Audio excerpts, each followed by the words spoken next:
There's a way to activate God's presence, and there's a way to activate God's power. There are two different things.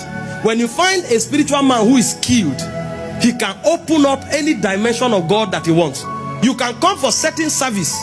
Because you are present in that service, you will leave and discover that the whole of that month you are having victory and dominion everywhere. The guy knew what he touched. You can come for other services, and for the whole of that month you are weeping and repenting for the whole month. The person who was on the altar knew what he was dealing with. He can enter the economy of God's face, and that month can be a month of transformation. He can enter the economy of God's feet. That month can be a month of dominion. All of that is a function of spiritual intelligence. And every Christian must understand how to access the different dimensions of God.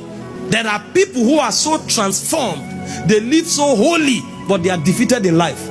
Because the principles that govern transformation is different from the principles that govern dominion.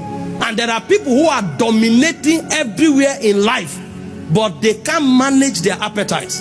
If you bring them into business, they take over. Bring them into a territory, they take over. But they are struggling with iniquity because they have understood how to access the dominion dimension, but they don't know the transformative dimension. One is the feet of God, the other is the face of God. They don't understand this, and they don't know why their life is full of contradiction. Power, yet functioning in different dimensions. Look at this electricity, for instance. The same current. One is producing sound, another is producing cold.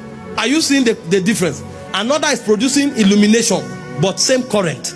As we are sitting in this auditorium, if everywhere is lit and there's no sound, we'll be frustrated in this service.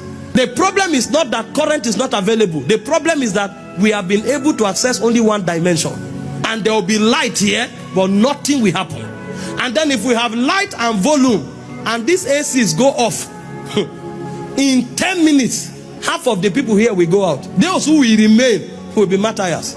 You will sweat here, and you'll be wondering. See, some people will even faint because of the sweat. Is current lacking? No. Dimension converters are lacking. And that's the problem with many Christians. Some of you have so much light in your life, but you don't have volume. Some of you have so much light, but you don't have air conditioning system.